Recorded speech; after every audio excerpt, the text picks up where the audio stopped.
வாக்கு எண்ணிக்கைக்கான ஏற்பாடுகள் குறித்து தமிழ்நாடு தலைமை தேர்தல் அதிகாரிகளுடன் டெல்லியிலிருந்து தேர்தல் ஆணைய அதிகாரிகள் ஆலோசனை. தொகுதி தேர்தல் அதிகாரிகளின் சந்தேகங்களுக்கும் காணொலி மூலம் விளக்கம் அளிக்கப்பட்டது.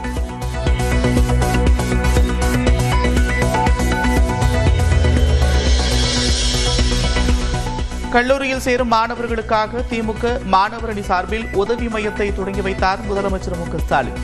மாணவர்களுக்கு உதவும் பணியில் 500க்கும் மேற்பட்டவர்கள் ஈடுபடுத்தப்படுவார்கள் என்று திமுக மாணவர் அணி செயலாளர் வீரமணி ஜெயக்குமார் தகவல். தமிழ்நாடு முதல்வர் அவர்கள் தமிழ் மாணவர் மன்றம் மூலமாக இந்த முன்னெடுப்பை முதல் கட்டமாக எடுத்துக்கொண்டுள்ளார்.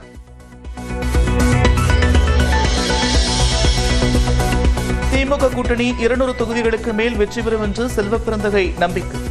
ஒவ்வொரு தேர்தல் முடிந்த பிறகும் எரிவாயு விலையை மத்திய அரசு உயர்த்துவதாக குற்றச்சாட்டு. மக்கள் முடிவு பண்ணியிருக்காங்க, நல்லாட்சி தொடர வேண்டும், மதச்சார்பற்ற முற்போக்கு கூட்டணி வெல்ல வேண்டும், 200 தொகுதிக்கு மேல் வெற்றி பெறும்னு அப்புறம் டே ஒன்னு சொல்லிட்டு இருக்கேன். எப்படி ஓவர் நைட்டில் முடிவுகள் மாறுவதற்கோ மாற்றி மக்கள் மனநிலை மாறுவதற்கோ வாய்ப்பில்லை.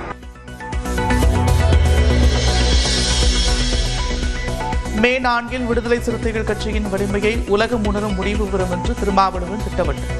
யார் என்ன அவதூறுகளை பரப்பினாலும் பொருட்படுத்த வேண்டாம் என்று தொண்டர்களுக்கு அறிவுரை. விடுதலை சிறுத்தைகள் தான் உண்மையாக இங்கே ஒரு தீர்மானிக்கிற சக்தி, தமிழக அரசியலை தீர்மானித்த சக்தி என்பதை மே 4ஆம் தேதியன்று வெளிவர இருக்கிற முடிவுகள் உணர்த்தும். வரலாறு விடுதலை சிறுத்தைகளுக்கான இடத்தை, உரிய இடத்தை தரும். சட்டமன்ற தேர்தலில் இடதுசாரிகளுக்கு திமுக உரிய அங்கீகாரம் அளிக்கவில்லை என்று மார்க்சிஸ்ட் கம்யூனிஸ்ட் கட்சியின் முன்னாள் மாநில செயலாளர் பாலகிருஷ்ணன் குற்றச்சாட்டு. தமிழ்நாட்டில் மாற்றம் வேண்டும் என்ற புரிதலில் இளைஞர்கள் வாக்களித்திருப்பதாகவும் விழுப்புரத்தில் பேட்டி. உரிய அங்கீகாரத்தை தருவதற்கு திராவிட முன்னேற்ற கழகம் மறுத்துவிட்டது என்பதுதான் யதார்த்தமான உண்மை. வழக்கமாக தேர்தல் நடக்கிற நேரத்தில் இளைஞர்கள் வேற எங்கேயாவது இருப்பாங்க. ஆனால் இந்த முறை அப்படி இல்லாமல் இளைஞர்கள் மத்தியில் ஒரு எழுச்சி ஏற்பட்டிருக்கு. தமிழ்நாட்டில் ஒரு மாற்றம் வேணும் என்கிற மாதிரியான ஒரு அரசியல் புரிந்துணர்வு ஏற்பட்டிருக்கு என்பதை தான் நாம் பார்க்க முடியும்.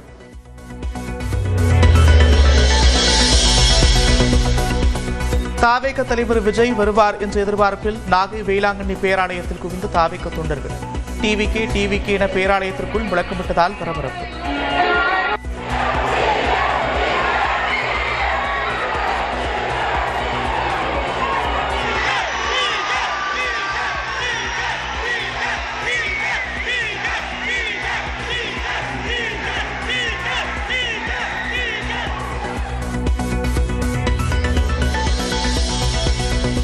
விஜய் வந்தால் பார்த்துக் கொள்ளுங்கள், அமைதியாக இருங்கள் என்று வேளாங்கண்ணி பேராலயம் தரப்பில் வேண்டுகோள்.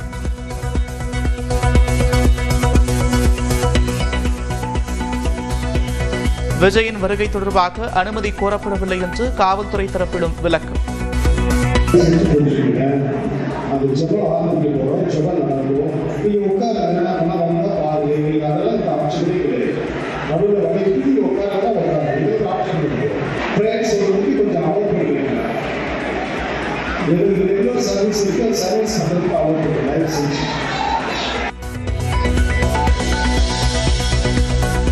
விஜய் வருவார் என்று எதிர்பார்க்கப்பட்ட நிலையில் வேளாங்கண்ணி தேவாலயத்தில் தாவேக பொதுச் செயலாளர் ஆனந்த் வழிபாடு.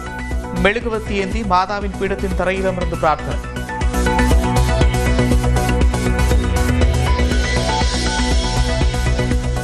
புதுச்சேரியில் விஜயின் தாக்கம் இருக்கிறதா என்று 4ஆம் தேதிக்கு பிறகு தெரியவரும். புதுச்சேரி காங்கிரஸ் கட்சி தலைவர் வைத்தியலிங்கம் பேட்டி.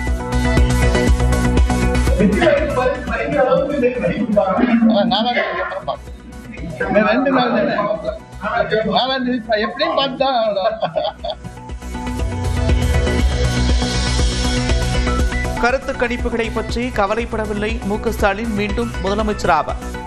சபாநாயகரும் ராதாபுரம் தொகுதி வேட்பாளருமான அப்பாவு உறுதி.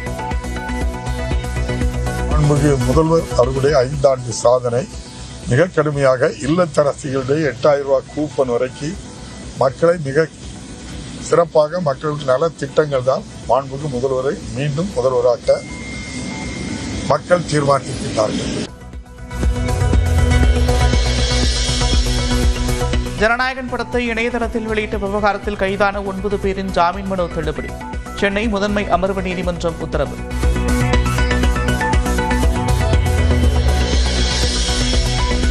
தமிழ்நாட்டில் வரும் 8ஆம் தேதி வரை மழைக்கு வாய்ப்பு.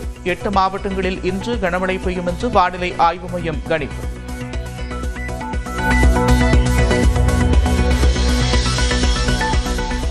தமிழ்நாடு புதுச்சேரியில் 3 நாட்களுக்கு அதிகபட்ச வெப்பநிலை 3 டிகிரி செல்சியஸ் வரை அதிகரிக்கும்.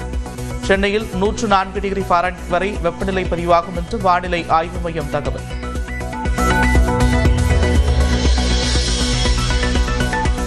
மேட்டுப்பாளையத்தில் சூறாவளி காற்றுடன் பலத்த மழை. பொதுமக்கள் மற்றும் விவசாயிகள் மகிழ்ச்சி.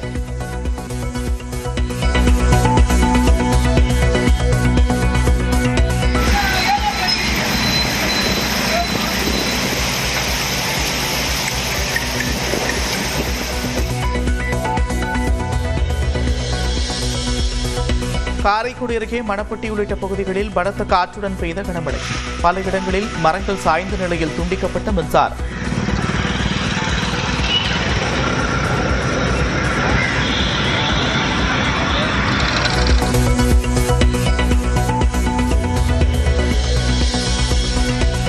மேகமலை வனப்பகுதிகளில் பெய்த கனமழையால் சுருளி அருவிக்கு நீர்வரத்து அதிகரிப்பு.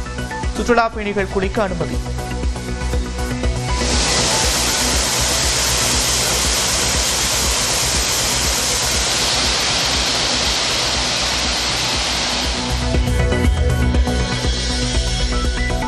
கன்னியாகுமரி மாவட்டம் திருப்பரப்பில் கோடையிலும் அதிகரித்துள்ள நீர்வரத்து. விடுமுறை தினம் என்பதால் குவிந்து வரும் சுற்றுலா பயணிகள்.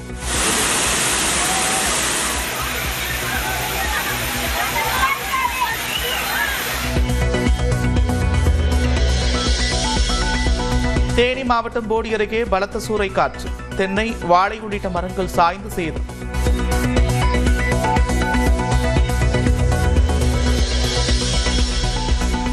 ராசிபுரம் அருகே வெண்ணந்தூர் ஒன்றியத்தில் சூறைக்காற்றுடன் முறிந்து விழுந்த மின்கம்பங்கள். 3 நாட்களாக மின்சாரம் இல்லாமல் தவிக்கும் மக்கள்.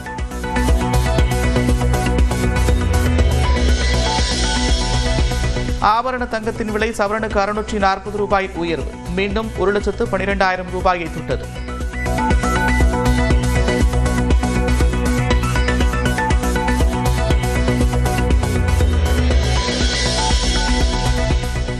வண்டியூர் தேனூர் மண்டபத்தில் மண்டக முனிவருக்கு சாப விமோசனம் அளித்த கள்ளழகர்.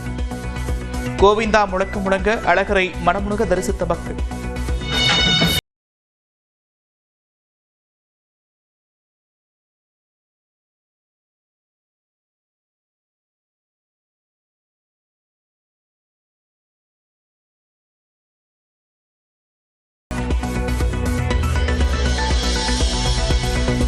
கொடைக்கானல் பெரிய மாரியம்மன் கோவிலில் சித்திரை திருவிழாவை ஒட்டி அழகர் ஆற்றில் இறங்கும் நிகழ்வு. ஏராளமான பக்தர்கள் பங்கேற்று ஆடி பாடி கொண்டாட்டம்.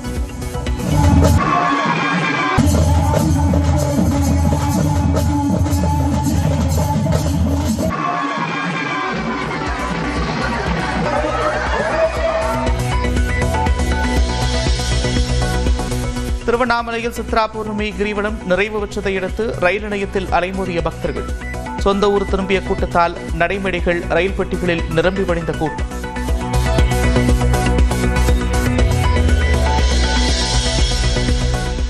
கொடைக்கானலில் 2வது நாளாக தொடரும் கடும் போக்குவரத்து நெரிசல். சுமார் 5 கிலோமீட்டருக்கு மலைப்பாதையில் ஊர்ந்து செல்லும் வாகனங்கள்.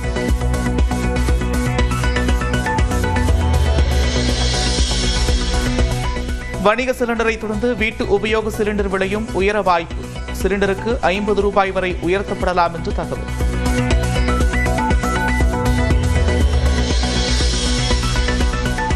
பெட்ரோல், டீசல் விலையை லிட்டருக்கு 4 ரூபாய் முதல் 5 ரூபாய் வரை உயர்த்தப்பட வாய்ப்பு. கச்சா எண்ணெய் விலை தொடர்ந்து உயர்ந்து வருவதால் மத்திய அரசு பரிசீலனை.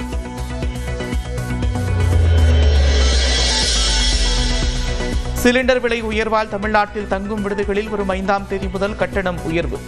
தமிழ்நாடு விடுதி உரிமையாளர்கள் நலச்சங்கம் அறிவிப்பு.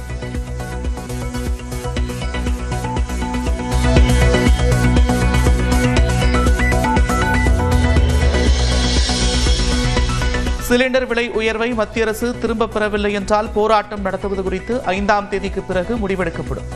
வணிகர் சங்கங்களின் பேரமைப்பின் தலைவர் விக்ரமராஜா தகவல்.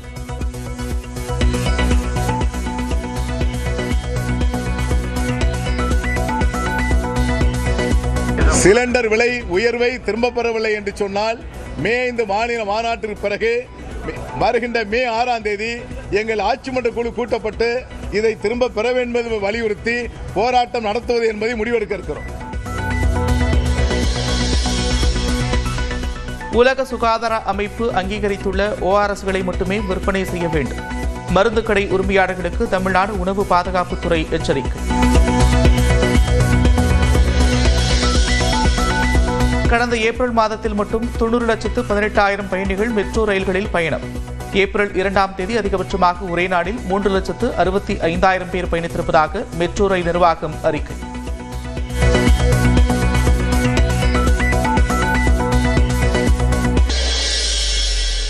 சென்னை திருவான்மையூரில் பதுக்கி வைக்கப்பட்டிருந்த 40 சிலிண்டர்கள் பறிமுதல்.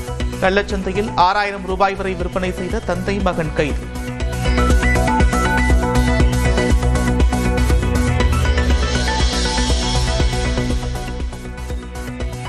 கடையநல்லூர் தொகுதி தாவேக வேட்பாளருக்கு எதிரான 85 லட்சம் ரூபாய் மோசடி வழக்கை CBCID விசாரணைக்கு மாற்ற கோரி மனு. சென்னை மாநகர காவல் ஆணையர், அண்ணாநகர் உதவி ஆணையர் பதிலளிக்க சென்னை உயர்நீதிமன்றம் உத்தரவு.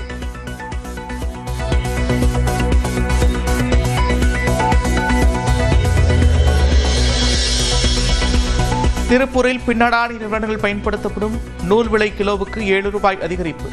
பருத்தி விலை உயர்வு வருவதால் நூல் விலை உயர்வு என்று நூற்பாலைகள் அறிவிப்பு.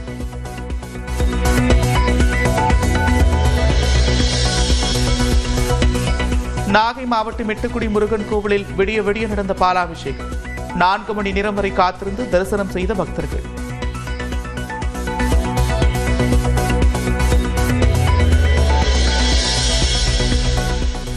சேலம் மாவட்டம் ஓமலூர் காவல் நிலையத்தில் ராமதாஸ் தரப்பு பாமக வேட்பாளர் சுரேஷ்குமார் தாக்கப்பட்டதாக புகார்.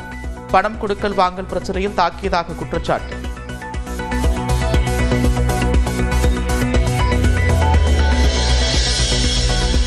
ரயில்வே துறையில் பணியிடங்கள் குறைப்பு நடவடிக்கைக்கு எதிர்ப்பு. சென்னையில் தெற்கு ரயில்வே மண்டல அலுவலகம் அருகே இந்திய ஜனநாயக வாலிபர் சங்கத்தினர் ஆர்ப்பாட்டம்.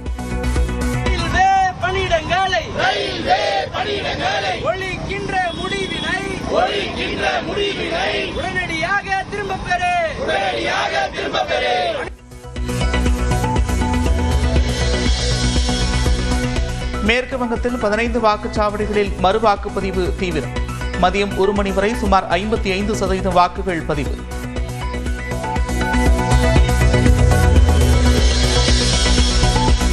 மேற்கு வங்கத்தில் திரிணாமுல் காங்கிரஸ் தொண்டர்கள் மிரட்டப்படுவதாக கூறி பாட்னாவில் உள்ள மக்கள் போராட்டம். CRPF உள்ளிட்ட மத்திய பாதுகாப்பு படைகள் குவிப்பு.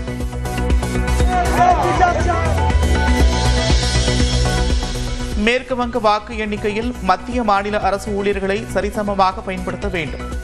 மத்திய அரசு ஊழியர்களை மட்டுமே பயன்படுத்துவதற்காக திரிணாமுல் காங்கிரஸ் தொடர்ந்த வழக்கில் உச்சநீதிமன்றம் அதிரடி உத்தரவு.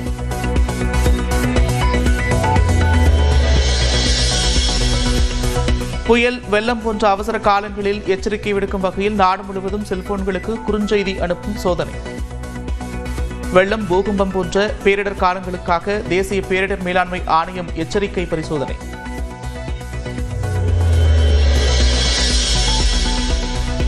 திருப்பதி திருமலையில் அடுத்த மாதம் இறுதி வரை VIP பிரேக் தரிசனம் ரத்து. கோடை விடுமுறையால் பக்தர்கள் வருகை அதிகரித்திருக்கும் நிலையில் தேவஸ்தானம் அறிவிப்பு.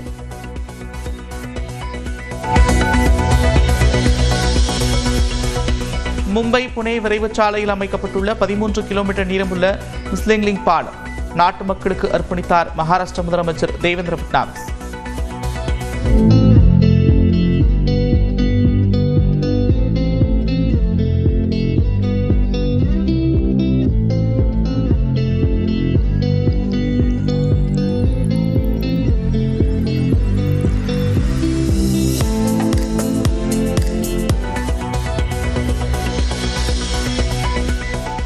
உத்தரப்பிரதேசத்திலிருந்து அமர்நாத் கோவிலுக்கு தரையில் விழுந்து வணங்கியபடி தண்டவத் யாத்திரை மேற்கொண்ட சகோதரர்கள். சனாதனத்தை பரப்பும் பசுவுக்கு தேசிய தாய் அங்கீகாரம் கிடைக்க வேண்டி 10 மாதங்களில் சுமார் 1700 கிலோமீட்டர் பயணம்.